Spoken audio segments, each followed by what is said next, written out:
John Hanna joins us now, former National Security Advisor to Vice President Dick Cheney and senior foreign policy practitioner to both Democratic and Republican administrations. John, where do you think we're at with this right now with this conflict? The one thing I would like to add is we had our Secretary of Energy come out and say we're getting like 30 ships full through the Strait, even though it registers 9.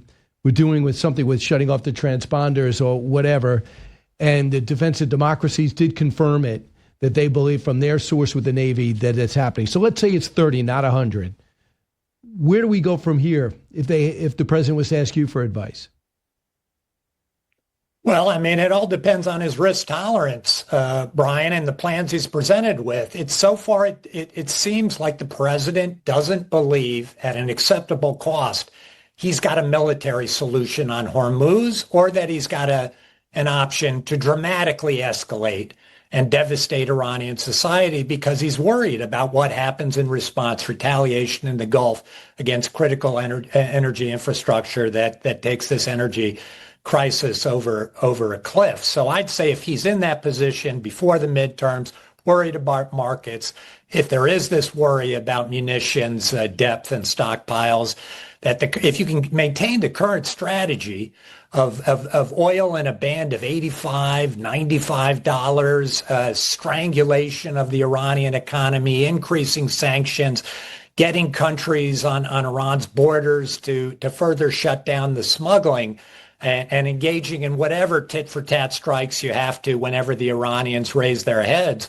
I'd say that might be the acceptable solution for President Trump if the Iranians let you do it and they don't follow Keen's strategy of believing they've now got the whip hand and they can embarrass and humiliate Trump before the midterms by taking this up the escalation ladder and forcing him to engage in major combat again. If they're going to do major combat, it would probably behoove the president to get it done in August.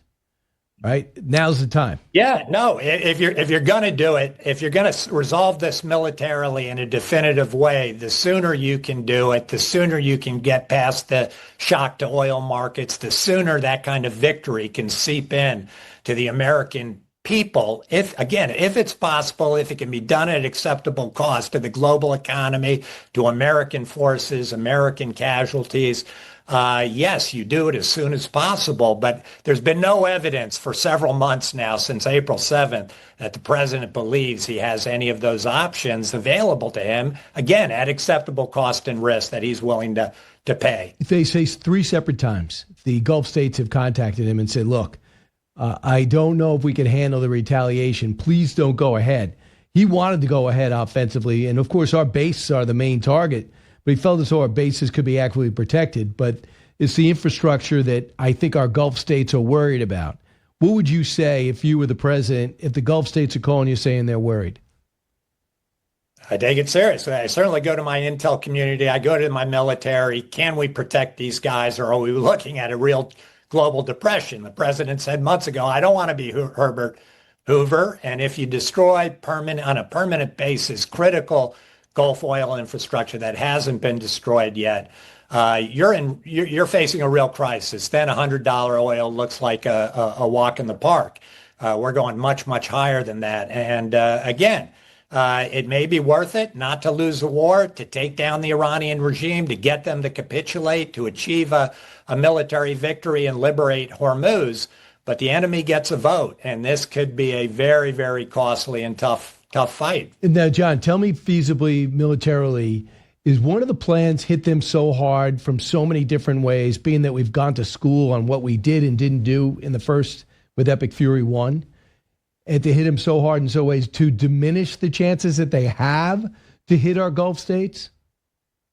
Yeah, no, absolutely. Reducing that magazine depth has been of their missiles and drones has been the obvious top target, along with the nuclear program, for months since the beginning of this war. I don't know if we underestimated, if our intel wasn't adequate on the magazine depth, on the missile cities buried deep under those mountains, and what kind of production capability they've had for drones. But at every turn, the Iranians have managed to fire these things off, despite the enormous damage we've done to them, and continue to hold at risk. Not only U.S. military targets, witness the soldiers that were killed in Jordan only a few weeks ago, but obviously also they've got the Gulf states scared to death that this could become an existential battle for them and their ability to sustain life if those desalination plants in the Gulf go. I mean, Riyadh's got to be evacuated. I mean, if you have one, I mean, if you focus on a desalination plant, there's only a few of them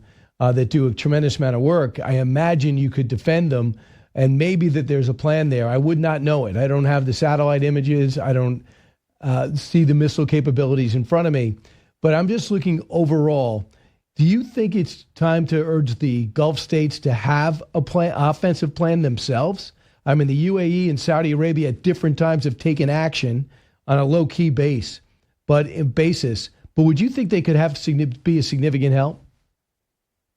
I mean, I don't know. They obviously have significant air capabilities. Whether they're sufficiently interoperable with the United States, U.S. plans, I think they feel, again, incredibly nervous. They want to establish some level of deterrence, which is why they've quietly hit back on occasion. And yet at the same time, I think they have deep doubts about where the end state of this conflict is going to be. They have some concerns about the president. The president has been back and forth a number of times on ending Iranian civilization, on power plant day, on taking turning the lights off in Iran, only to pull back to get an MOU that was completely unsatisfactory. Terrible. And now to have their economic lifeline having been put at risk in the Strait of Hormuz.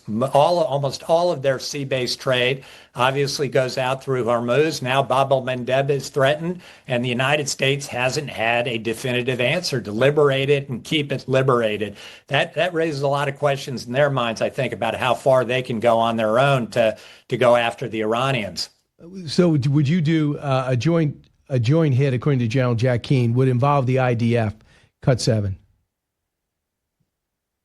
I don't think the munitions are having an impact on what we're going to do with Iran. And I think it's well known that for multiple years now, we have been sacrificing rebuilding our arsenal because of budget cutbacks. And where do you take those cuts? And those were easy places to cut, and you were deferring problems. And those problems are coming home to roost. I think we're fully capable, in my discussions with IDF and our military leaders, they have what they need to execute the president's mission. This is more about replenishing the stockpiles and how fast can we replenish them to deal with the potential of other threats. I think that is really the central issue. But he feels like the IDF is ready to go. Would you have them in on any comprehensive military action? Yeah, if you're going to go up the escalation ladder on this, I think there's so much the IDF could do. Again, I think it's enormously risky. It's, the chances of retaliation are great and significant damage are great. But if you're going to go, I think you go with the IDF. They hit at least half the targets in the first 40 days of this war, did enormous damage to Iranian leadership, to security targets in the IRGC and the besieged. There's an enormous amount the IDF is able to do. They're the best military in the Middle East, head and shoulders above everybody else, not to mention their intel capacity and things they can do internally to cause havoc within the regime itself. I remember Donald Rumsfeld was always talking about production and efficiency.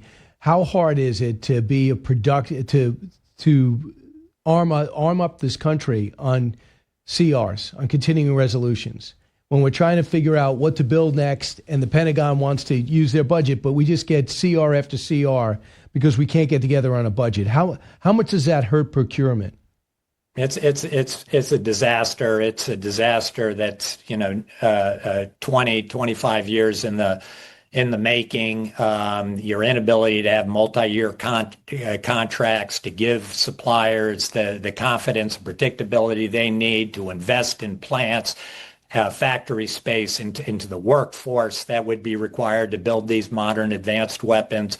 It's a huge detriment, and you only hope that facing this crisis now against such a brutal adversary like the Iranians, if there are issues with the stockpile that are constraining and limiting and increasing risk to our forces faced with this problem, you hope that a group of people in the center, both left and right, can get together and realize we need a solution to this problem that lasts the next decade or 2 decades. So Iran had a plan. Their plan was to build enough rockets, ballistic missiles, to build up their nuclear program, at the same time make them impenetrable, at the same time wipe out Israel. And by using their proxies, Hamas and Hezbollah, Islamic Jihad, and they thought for a while Syria, when they had an ally there, they thought that was the way to strangle Israel, and finally get rid of that country. Number one, do you believe that was their plan? And where do you think that plan is now? Yeah, there's no question that was their plan, Brian. And I'd add one thing. I mean, it was a bit of the North Korea model, that you build up such a force of mortars, missiles, artillery on that border that you would incinerate Seoul. And 5 million, 10 million, 12 million people, including a huge number of U.S. citizens, hold it hostage, and therefore your nuclear program's impenetrable. Nobody's going to go after you. That's what the Iranians have done in the Gulf. They are essentially holding the Gulf hostage as America's soft underbelly, that they will incinerate the Gulf and global energy markets if you come after them, that they've got a depth of magazine in terms of the missile and drone force that they've built up that is substantial and poses now a significant problem in spite on a purely military operational level, the enormous damage we've done not only to their military, but their entire economy, their production capacity to reconstitute both their nuclear missile programs in the future. They still got enough to cause extreme havoc, and they're pursuing that strategy with a vengeance now. And I think Keane is right. They believe they've got a boot in the American neck. You see it in their recent crazy demands they've made of President Trump. And I believe that whether they're right or wrong, we'll see in that calculation, but they're hoping to really humiliate him. And I can see them doing some things before the midterms to make sure that he suffers a defeat, that he's not going to want to go back for another round with them after the elections. And he's got to be, and so many people have said that, experts like you, John Hanna, that I think the president's got to realize that inaction, it shouldn't be an option. Yeah, and then let's give him credit. He is strangling the Iranian economy right now, slowly but surely. We'll see if that matters to the Iranians, how long they can last. You've got to believe that even a society as brutal and totalitarian and zealot as theirs is, it has some breaking point at some point where the people will go back into the streets. But that's a long-term bet, and the Iranians are betting that their pain threshold is a heck of a lot higher than an American democratic government that faces midterms in 3 months, and potential shortages in munitions, and obviously the markets that are putting pressure on the American consumer. Yeah, and lastly, just with Russia right now. I was just talking with Dan Hoffman, CIA guy, and he says he doesn't think they're close. They don't have any interest in any type of peace talks. What do you think? Yeah, I agree as well. I'm not sure Putin's got an acceptable diplomatic off-ramp that he could take, even in the best of circumstances. I think he's so deep and committed into this war and has led the Russian population and elite to believe that victory is at hand, that I see no signs of it, both in terms of the punishment of the missile forces. He believes Ukraine is running out of, obviously, air defenses and Patriots. And now recently he's going back after Ukrainian cargo trying to leave the Black Sea and filled up with grain to feed the world. So he's trying to create his own pressure points and crisis to get the world to cave on this. Yeah, but he's not had a good year, and now the general population is feeling it. You can't be losing 20, 30,000 people a month and think that things are going well. I can remember back in the day when Gorbachev got out of Afghanistan because a bunch of military moms got upset when 15,000 Soviet troops had been killed. Yeah, now he doesn't tolerate that. John Hanna, thanks so much. It's going to be an interesting time. We'll talk to you again, hopefully. Terrific, Brian. Thanks for having me. Good to see you again. The same here. Back in a moment.